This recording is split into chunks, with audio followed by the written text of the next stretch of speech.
할 수 있도록 주여 도와주시옵소서. 이 시간도 부족한 자가 있었습니다. 하나님 아버지, 입술을 주관하여 주옵시고 제단의 권세와 능력으로 붙잡아 주셔서 오직 하나님의 말씀만 가감없이 선포될 수 있도록 주여 도와주시옵소서. 감사드리오며 예수님의 이름으로 기도하옵나이다. 아멘. 할렐루야. 오늘 말씀 중에 에녹성이 나옵니다. 에녹성이 나오는데 이 에녹성은 범죄한 인간들이, 오늘 16절 첫 절을 보게 되면은 가인이 여호와 앞을 떠났다고 그랬어요.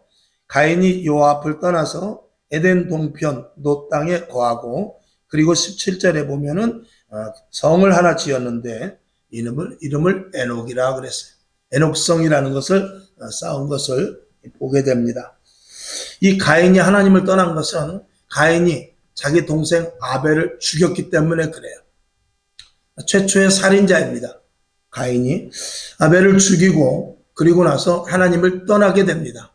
범죄한 인생이 하나님을 떠나서 자기의 아성을 짓게 되는데, 오늘 17절에 있는 데를 보게 되면 성을 쌓았어요. 이것은 겁과 두려움, 그리고 자기의 어떤 그 방어 체계를 만들기 위함이죠. 그 다음에 20절 뒤에 가보게 되면 장막에 거하면서 육축 치는 자의 조상이 되었다고 그랬어요. 집을 짓고 짐승을 키우면서 자신만의 그 어떤 그 의식주를 해결하기 위한 방법이었어요. 21절에 보면 수금과 퉁소를 잡는 자의 조상이 되었다고 그랬습니다. 그는 이제 자기가 먹고 마시면서 그리고 쉬고 놀고 하는 이 모든 것들의 기쁨과 즐거움을 어디서 찾느냐? 하나님 앞에서 찾는 것이 아니라 자기 스스로의 즐거움 속에서 찾는 자가 된 것이죠. 22절에 보게 되면 동철로 각양 날카로운 기계를 만들었다 그랬어요. 혹시 모를 위험에 대비하여 그는 무기를 만들기 시작합니다. 이게 지금 이 시대에 하나님을 떠난 자들의 단면적인 모습인 것입니다. 에덴에 있을 때는 이런 것들이 필요 없었습니다. 에덴에 있을 때는 그저 하나님께서 주시는 것으로 풍부하게 다 누렸습니다. 그런데 에덴을 떠나 자기 스스로 살다 보니까 성을 쌓게 되고, 그리고 먹을 것을 준비해야 되고, 그리고 자기 스스로 즐거움을 만들어야 됐으며, 그리고 무기를 만들어야 됐던 것입니다. 오늘도 하나님을 떠난 자들과 하나님 안에 있는 자들의 모습이 이만큼 다른 것을 오늘 한번 말씀을 서로 나눠보고자 하는 것입니다. 아담은 에덴 동산에 있을 때 평안하게 있었지만 그가 마귀의 유혹을 받음으로 말미암아 하나님께서 먹지 말라고 한 선악과를 먹어 불순종함으로 말미암아서 에덴 동산에서 쫓겨나는 정말 어이없는 일을 당하게 됩니다. 여러분이 아시는 대로 사울왕이라는 사람은 처음에 하나님께서 왕으로 세웠을 때는 그는 굉장히 겸손한 자였습니다. 그리고 하나님을 두려워했던 자이고 용모도 잘생겨서 정말 왕으로서 틀이 딱 갖춰진 사람이었습니다. 근데 그가 자기 자리에 왕에 있으면서 왕권을 놓칠까봐 하나님의 눈치를 보기보다 사람의 눈치를 보면서 결국은 하나님 앞에 미움을 받아 그는 왕의 자리를 쫓겨나게 됩니다. 우리는 하나님을 놓치면 다 놓치는 것입니다. 그러나 하나님을 붙잡을 때 하나님도 붙잡고 세상 것도 붙잡게 되는 것입니다. 우리 잘 아시는 대로 예수님의 12제자 중에서 가룟 유다는 그는 처음에 얼마나 예수님을 잘 따랐고 그는 충직했습니다. 그리고 머리가 좋았던 사람입니다. 그래서 예수님께서 그에게 돈꾀를 맡게 했습니다. 재정을 보게 한 것이죠.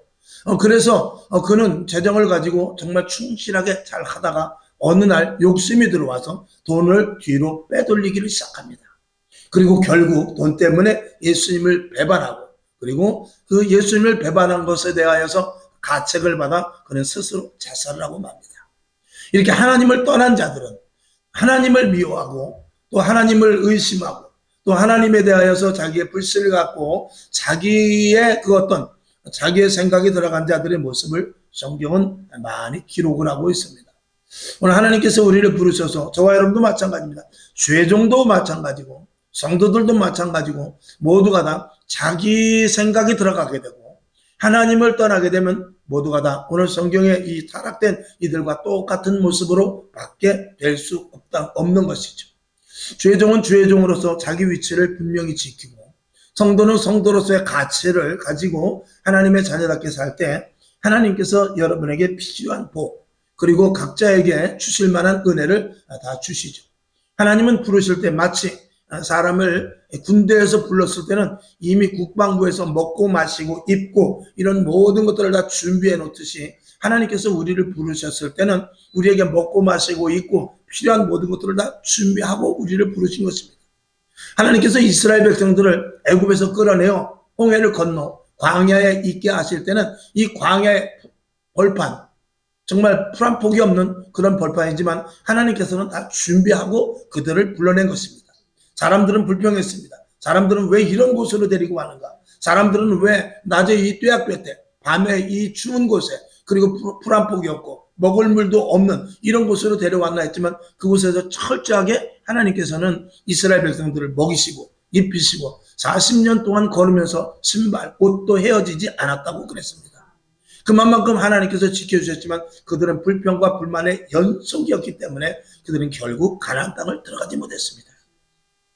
성경은 하나님의 인도하는 길로, 성경은 하나님께서 인도하시는 대로 하는 자에게 복이 있을 것이지만 하나님의 말씀을 불순종하는 자에게는 저주가 있을 것을 이 두 가지로 딱 이야기하고 있습니다. 우리가 우리 신학교 가면은 이제 그런 것들을 배웁니다. 그래서 이제 유대 철학은, 즉 유대 철학의 정신은 뭐냐면 하라, 하지 마라, 이 딱 두 가지입니다. 그래서 이스라엘 백성들, 지금 이스라엘 백성들 같은 경우는 눈에는 눈, 이에는 이입니다. 서로 사랑하라는 다음입니다. 그래서 네가 한번 나를 쳤어? 그럼 내가 너를 쳐야지. 그러니까 하마스나 그 주위의 모든 공격이 오면 반드시 복수를 합니다. 그게 그들은 하나님께서 그렇게 하라고 한 그런 명령으로 오히려 생각하고 있죠. 사랑의 하나님, 자비의 하나님, 긍휼의 하나님보다 그들은 율법의 하나님을 지키는 자들입니다. 그렇기 때문에 아직도 예수 그리스도를 받아들이지 못하고 예수 믿는 그 프로테이지가 극소수입니다. 이제 앞으로 예수 그리스도의 복음이 이스라엘에게도 들어가서 이스라엘이 다시 회복되는 그런 일들이 있게 될 것입니다. 그래서 이 유대주의 사상을 가진 사람은 하느냐 마느냐, 하면 복을 받을 것이고 안 하면 저주를 받을 것이고 용서는 없습니다. 은혜는 없습니다. 자, 헬라 철학을 보게 되면 헬라 철학의 중심은 뭐냐면 그들은 유토피아를 만듭니다. 그래서 우리가 인간 세상을 만들어서 우리가 좋은 세상을 만들고 그리고 먹고 마시고 있고 풍족하고 이 땅은 점점 과학이 발달되고 문화가 발달되면서 잘 먹고 잘 입고 잘 살게 될 것이다 하는 것이 이 헬라 철학의 중심입니다. 그들은 유토피아를 지향합니다. 즉 지상천국, 지상낙원을 지향하고 있는 것이죠. 그러나 그것이 마음대로 되겠습니까? 세상은 점점 오염이 되고 세상은 점점 잘 먹고 잘 입고 잘 살을수록 오히려 전쟁과 질병과 그리고 환경오염 등으로 인해서 지구는 망가지고 있습니다. 오늘 여러분들이 뉴스를 봐서 알지만 일본에 큰 지진이 올 것을 예상하고 있어요. 우리나라까지 흔들렸다고 그러는데 그런 일들이 사람이 아무리 공든탑을 세워놨다 할지라도 하나님께서 한번 흔들면 다 없어지는 것입니다. 20층 30층 건물을 지어놓으면 뭐합니까? 공든탑이라 할지라도 땅이 흔들리는데 아니 우리가 흔들리면 어디를 붙잡아야 되는데 붙잡고 있는 게 흔들리니 어떻게 됩니까? 땅이 흔들리면 할 말이 없는 것입니다. 우리는 오직 붙잡을 것은 하나님밖에 없습니다. 하나님만 붙잡아야지 이 세상의 어느 것들도 다 유동적인 것입니다. 고정적인 것은 하나님밖에 없는 것이죠. 이 동양 철학은 또 무엇을 추구하느냐? 도덕과 윤리입니다. 그래서 어른을 섬기고 사람의 예의, 범절 이런 것들을 중요시하죠. 그러나 예의, 범절 그리고 도덕과 윤리를 가지고 천국 가는 것은 아닙니다. 기독교 복음은 무엇입니까? 인간이 영적인 상태로 만들어 주시는 것입니다. 그래서 육신밖에 몰랐던 인생을 혼적인 상태에서 영적인 상태로 만들어 주죠. 그래서 결국 그것은 뭐냐면 생명에 관한 것, 진리에 관한 것을 이 복음은 이야기하고 있는데 사람은 영원하다. 그리고 오직 진리 대신 예수 그리스도의 말씀만 우리가 따르는 것이 그것이 원칙이다 라는 것을 성경은 기록을 하고 있는 것이죠. 그래서 그 은혜를 알게 되면 하나님의 은혜가 얼마나 큰지 우리가 도덕과 윤리를 중시하는 사람 그리고 제가 가끔 말씀을 드리죠. 이 경우가 밝은 사람은 사람들을 많이 허용하고 수용하고 그리고 많은 사람들을 이렇게 함께하고 그러긴 합니다만 자기의 영역, 이해가 넓은 사람일수록 마음이 좋다고도 말할 수 있어요. 그래서 이것도 좋고 저것도 좋고 굉장히 수용성이 많은 사람은 친구를 많이 사귀고 사람들이 많이 좋아할 수 있지만 치명적인 단점이 하나 있는데 자기가 이해하는 것에서 그 어떤 선을 넘어가면 절대 용서하지 못합니다. 그건 뭐냐면 한 번 참고 두 번 참고 이게 팍 하는 사람은 한 번에 참질 못합니다. 또 조금만 건드려도 발을 냅니다. 그러나 그런 사람들은 대개 보면 뒤끝은 없습니다. 근데 한 번 참고 두 번 참고 세 번 참고 네 번 참고 옆에서 볼 때는 참 사람이 좋다고 그럴지 모르지만 5번, 6번, 7번 참았을 때 나는 다른 사람은 여기까지 참지만 나는 참는 영역을 넓혀서 더 영역을 넓혀서 더 넓은 데까지 참을 수 있다. 그렇게 말하는 사람이 있습니다. 그리고 실제적으로 그런 사람들이 있습니다. 그런데 그것이 그 뚝이 한번 무너지면 그래서 착한 사람이 화가 나면은 어떻게 해요? 더 무섭다는 것입니다. 결국은 어디까지 가느냐? 살인까지 가는 것입니다. 왜? 착한 사람이 자기가 용서하고 이해하는 것이 아니라 그것이 계속해서 누적되어 있는 것입니다. 그래? 내가 참지 뭐. 또 두 번째, 내가 참지. 세 번째, 내가 참지. 그 참는 것이 어떨 때는 그 사람을 이해하고 그 사람을 용서해서 참는 것도 있지만 어떨 때는 왜 참느냐? 내가 약하기 때문에 참는 것도 있어요. 그렇게 약하기 때문에 참을 때는 이 속에서부터 계속돼서 이 독이 누적되는 것입니다. 그러니까 참고 참다 결국은 안 되면 그 사람과 싸워서 이길 수 없기 때문에 어떻게 물리적인 방법으로 그 사람과 대항을 하게 되죠. 결국은 살인이 일어나는 데까지 갈 수 있는 것입니다. 그러니까 좋은 사람이 더 무서운 거예요. 포로로 화를 내는 사람은 그 사람은 거의 보면 뒤끝이 없습니다. 여러분 우리는 예수 믿는 사람은 그런 모든 것들을 초월하죠. 그런 것들을 초월해서 베드로가 그랬어요. 예수님 7번 참으면 됩니까? 예수님께서 뭐라 그러죠? 70번씩 7번이라도 참아라. 아예 모든 것들을 수용해버리라 이런 것이죠. 저도 한편으로 보면 굉장히 속이 좁은 것 같지만 또 어떨 때 보면 또 굉장히 또 속이 넓을 때가 있어요. 근데 내가 속이 좁다고 해서 뽀로로 화낸 것은 조금 지나고 나면 내가 잘못인 것을 알기 때문에 상대방이 혹시 사과는 하지 않는다 할지라도 그것을 내가 스스로 인정하고 다음부터 그러지 말아야지 그래요. 근데 내가 이해한 게 있어요. 내가 저것도 이해하고 이것도 이해하고 이 정도는 내가 봐주고 그 정도는 뭐 사람이 그럴 수도 있지. 그런 것들이 이제 누적이 됐다가 터질 때는 절대 용서하지 못합니다. 그리고 그 사람과 결국은 결별하는 데까지 가는 그렇게 되지요. 근데 이런 것들은 사회생활 속에서 자기 자신의 사람의 태생과 그리고 그 사람이 타고난 어떤 기질에 의해서 발휘되는 것입니다. 근데 예수를 믿으면 이런 모든 것들을 다 잠식시켜버리죠. 예수를 믿으면 쉽게 말하면 예수를 믿으면 배알이 없어지는 것입니다. 예수를 믿으면 내 속에 있는 모든 것들이 다 한꺼번에 쓰나미가 와서 모든 것들을 쓸고 가듯이 내 자신의 모든 것들을 다 파쇄시키는 것이죠. 물로 씻어버리고 성령의 불로 태워버리고 그래서 예수를 믿을 때 제일 먼저 하는 것이 뭐라고 그랬죠? 세례를 받는 것입니다. 죽고 들어가는 것입니다. 죽은 자는 건드려도 아프지도 않습니다. 죽은 자는 때려도 아프지도 않습니다. 죽은 자는 아무리 건드려도 반응이 없습니다. 그리고 죽고 끝나는 것이 아니라 그 안에 예수로 살아서 사랑으로 다가가고 그래서 예수님께서 말씀하신 대로 70번씩 7번 용서하는 것뿐만 아니라 한 걸음 더 나가서 오리를 가고자 하는 자에게 심리까지 가주는 것이죠. 그러니까 겉옷을 달라는 자에게 속옷까지 벗어주는 것이죠. 왼뺨을 치는 자에게 오른뺨입니까? 왼뺨입니까?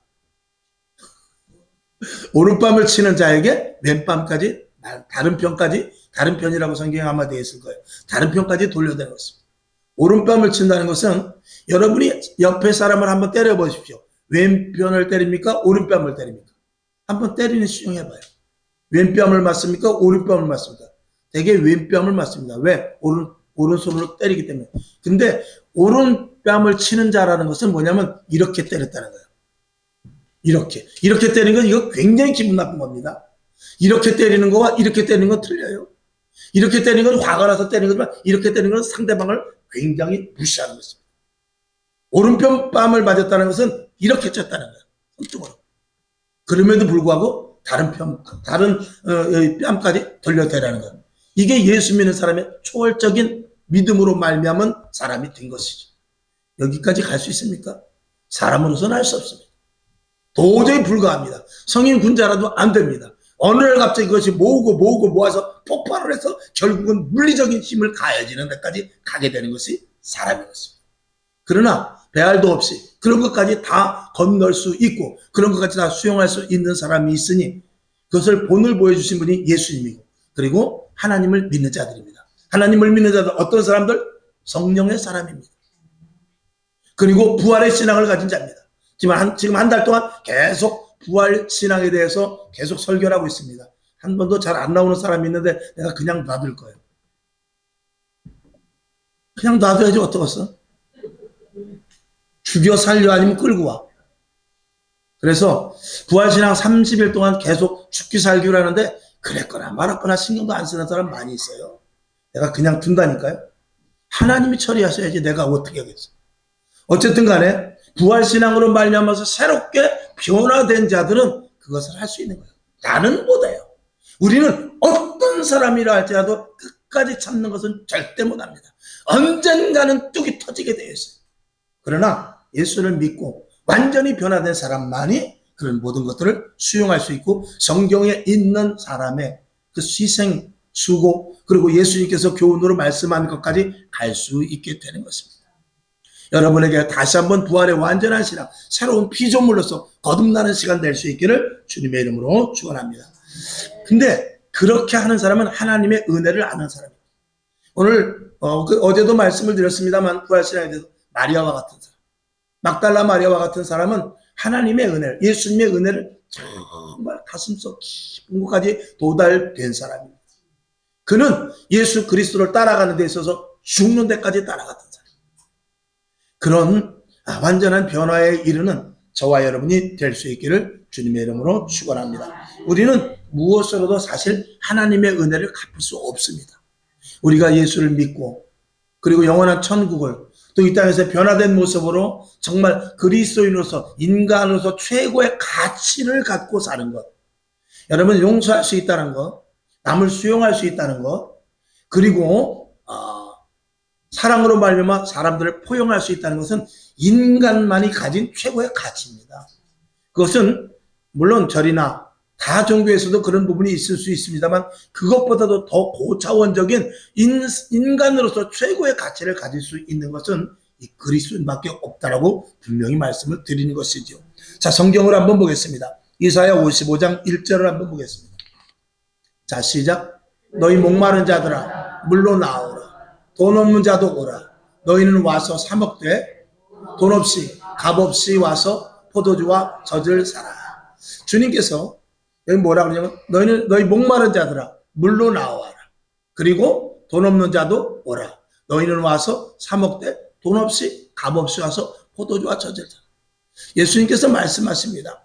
너희 목마른 자들, 갈증, 인생에 힘들고 어렵고 그리고 인생의 포기까지 같은 자들, 아니 또 구원을 받을 자들에게 말씀을 하고 있습니다. 이 구원을 받으라. 구원을 너희가 사되 어떻게 사느냐? 돈 없이 값 없이 사라는 것입니다.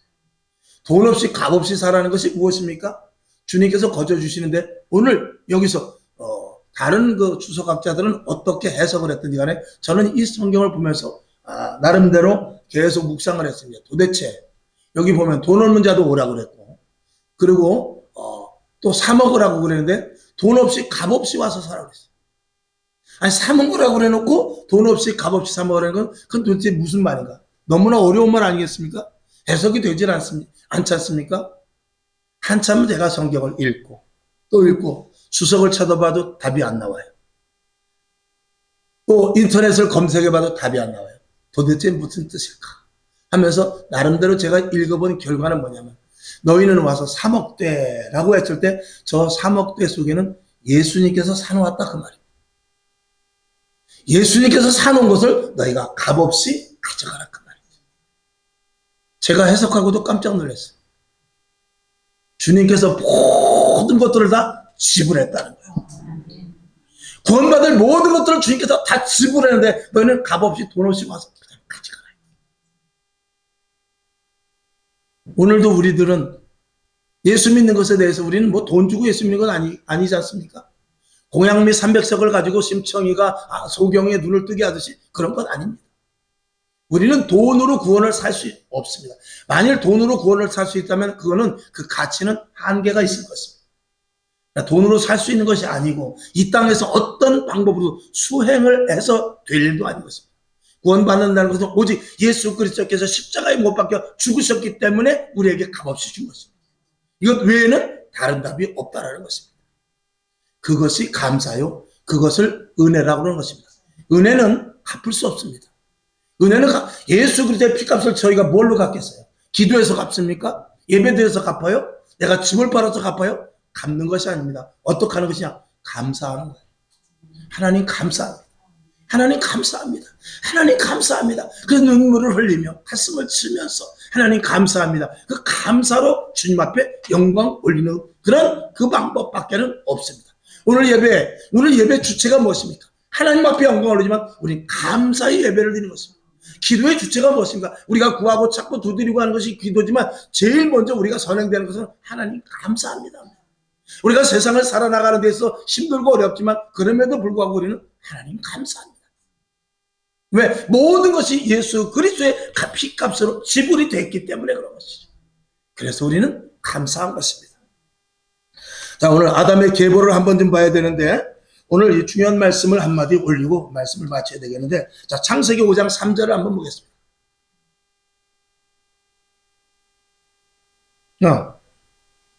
맞나요? 네.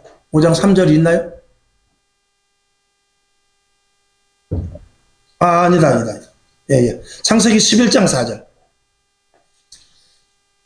자, 창세기 11장 4절을 봐야 돼. 거기는 넘어가고, 쭉 넘어가서 창세기 5장 한참 넘어가서 창세기 5장 3절을 봅시다. 자, 한번 봅시다. 시작.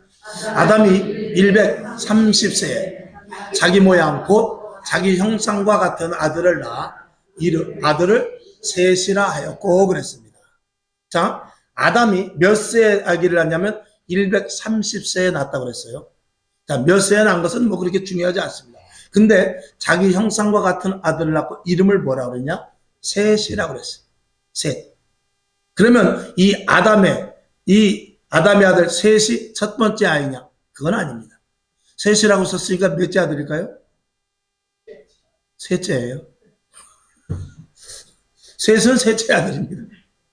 일단 성경상으로는 셋째 아들이에요. 자, 성경을 한번 봐야 되겠네요. 자, 4절을 봅시다. 아담이 셋을 낳은 후 800년을 지내매 자녀를 낳았으며, 아담이 셋을 낳았다는 것, 사실 셋을 낳았다는 것이 아니라 셋의 사람 이름입니다. 또 셋 낳았다 소리가 아니고 셋이라는 이름이에요. 셋. 여러분, 제 이름이 만약에 고 하나다 그러면 하나라는 뜻이 아니고 이름이 하나라 그 말입니다. 고두심이 언니 이름을 압니까? 고두심 언니 이름 모르죠? 고한심이에요.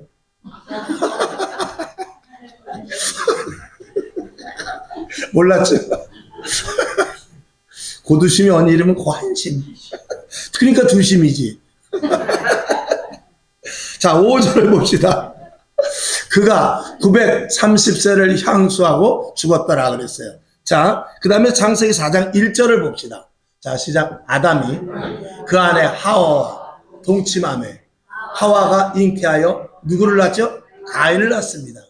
그리고 이르되 내가 여호와로 말미암아 등남하였다 아니라 그랬어요. 자, 그다음에 2절을 봅시다.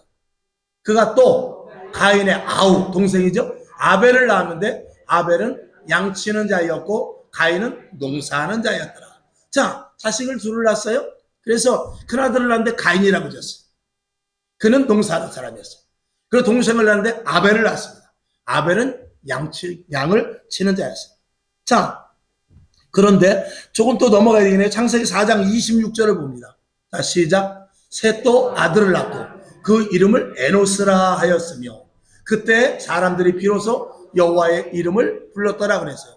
자, 그러니까 여기 셋이 아들을 낳았어요. 셋째가 셋입니다. 셋 다 아들을 낳다는 것이 아니라 첫째 아들 가인, 둘째 아들 아벨, 셋째 아들의 이름은 셋입니다. 그런데 성경 아까 읽은 대로 창세기 5장 3절에 보면 아담이 130세에 아들 셋을 낳았다고 그랬어요. 그리고 중간에 가인과 아벨을 빼먹습니다.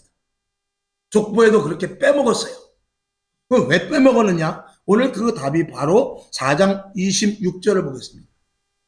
셋도 아들을 낳았는데 그 아들 이름을 에노스라고 졌는데 그때 사람들이 비로소 여호와의 이름을 불렀다 그랬어요. 자, 이 셋이라는 아들이 낳아 그때부터 하나님을 부르기 시작합니다. 여호와를 부르기 시작합니다. 즉 하나님과 관계된 자들이 하나님의 자녀라는 것입니다. 가인과 아벨은 먼저 첫째, 둘째 자식으로 낳았지만 그들은 살인을 저질렀어요. 그리고 하나님 앞에 그 두 아들이 제대로 연락이 되질 못했습니다. 물론 아벨의 그 제사를 하나님께서 받으시긴 했지만 하나님께서는 이 셋을 낳고 정식적으로 그 셋에게 여호와의 이름을 불렀다라고 공식 석상으로 말하고 창세기 5장 3절에는 아담에서 바로 셋으로 넘어가게 합니다. 그건 뭐냐면 하나님의 이름을 부르고 하나님과 관계된 자, 영적인 자들을 하나님께서는 계보로 넣는 것입니다. 이것은 저와 여러분에게 중요합니다. 오늘도 저와 여러분이 하늘나라의 생명책이 기록되고 있다고 우리는 분명히 믿고 있지만 정말로 하나님 나라의 생명책에 기록이 되어 있느냐? 이거는 미지수예요. 우리는 분명히 기록되어 있다고 믿죠. 하늘나라의 생명책에 기록이 되어 있고 그리고 하늘나라의 시민권을 가진 자라고 분명히 사도 바울도 이야기하고 있어요. 근데 정말 내가 오늘 지금 하늘나라에 가서 생명책을 떼어들어봤더니 내 이름이 없어. 내 이름이 고광자까지 있는데 딴 사람이야. 고광열이야. 그러면 골치 아픈 거 아니겠습니까? 하나님은 오늘 하나님 앞에 예배드려 여호와의 이름을 부르는 자, 여호와의 이름을 부르는 자를 영적인 계통으로 계보로 이어가고 있는 것입니다. 성경에 보면 뭐 일일이 여기서 다 이야기할 건 없습니다만 마태복음, 누가복음에 보면 족보가 쪽인데 족보에 보면 건너뛴 이름들이 있습니다. 이런 것들은 언제 또 세밀하게 말씀드릴 때가 있습니다만 하나님은 영적인 그 계보를 중시합니다. 오늘도 만약에 쉽게 말한다면 저희 원로 목사님이 있겠지만 저희 원로 목사님이 있고 제가 있고 우리 딸이 있어요. 근데 내가 예수를 믿지 않으면 우리 원로 목사님, 우리 어머니의 자식은 우리 성경이가 되는 거예요. 저는 빠져버리는 거예요. 왜? 예수를 믿지 않았기 때문에. 하나님을 믿는 자들, 그래서 하나님의 계보는 어디서부터 이어지느냐? 아브라함에서부터 이어지는 거예요. 아브라함 믿음의 자녀들의 계통을 이어가고 있는 것입니다. 저와 여러분 자식을 믿지 않는다면 여러분의 이름은 생명책에 있을지 모르지만 여러분의 자식의 이름은 생명책에서 빠져 있는 것이에요. 그건 뭐 당연한 것입니다. 하나님이 봐줄 수가 없는 거예요. 하나님은 1대1의 관계 속에서 구원하시기 때문에 그렇습니다. 하나님은 우리들에게 있어서 썩을 인생을, 이 땅에서 사라져야 될 인생을 하나님께서는 구원하시고 영적인 존재로 만들어서 하나님은 영이시니, 할렐루야, 하나님은 영이시니 영적인 존재로 우리를 만드십니다. 그거를 거듭난 자라고 말해요. 그것을 부활의 신앙을 가진 자라고 해요. 그것을 예수 믿고 세례받고 그리고 예수 그리스도로 살아가는 사람을 말해요. 갈라디아서 2장 20절인 대로 내가 그리스도와 함께 십자가에 못 박혀 죽었나니 로 시작해서 이제 내가 사는 것은 예수 그리스도를 믿는 믿음 안에서 사는 자들을 하나님은 계보에 족보에 넣으시는 것입니다. 결론으로 말씀을 드립니다. 하나님께서 우리를 부르신 이유는 다른 것 없습니다. 요한복음 3장 16절을 보겠습니다. 자, 시작. 하나님이 세상을 이처럼 사랑하사 독생자를 주셨으니 이는 저를 믿는 자마다 멸망치 않고 영생을 얻게 하려 하심이라 그랬어요. 그리고 나서 예수님께서 이런 말씀을 하십니다. 요한복음 14장 2절 3절 시작. 내 아버지 집에 거할 것이 많도다. 그렇지 않으면 너희에게 일렀으리라. 내가 너희를 위하여 처소를 예비하러 간다 그랬어요. 하늘나라에 우리의 살 곳을, 우리가 거할 것을 주님께서 예배하러 간다고 했습니다. 이거는 누구에게 말씀하시는 거냐면 영적인 존재를 가진 자들에게 거듭난 자들에게 말씀하시는 것입니다. 성경은 이렇게 말합니다. 자, 히브리서 11장 24절, 오늘 다시 거꾸로 가서요. 히브리서 11장 24절을 봅시다. 시작. 믿음으로 모세는 장성하여 바로의 공주의 아들이라 칭함을 거절했대요. 바로의 아들이지만 바로의 아들이라는 것을 거절했대요. 그리고 25절. 도리어 하나님의 백성과 함께 어떻게 해요? 고난받기를 잠시 죄악의 낙을 누리는 것보다 더 좋아했다. 26절. 그리스도를 위하여 받는 능력을 애굽의 모든 보화보다 더 큰 재물로 여겼으니 이는 상 주심을 바라봄이라. 아멘. 그랬어요. 자, 이 모세는 애굽에 있었으면 왕자요. 얼마든지 재물을 가지고 얼마든지 왕권을 누리고 그리고 모든 것들을 누리면서 살 수 있지만 그 더러운 죄악 속에서 빠져나와 하나님이 원하는 자리에 섰다라고 말하고 있는 것입니다.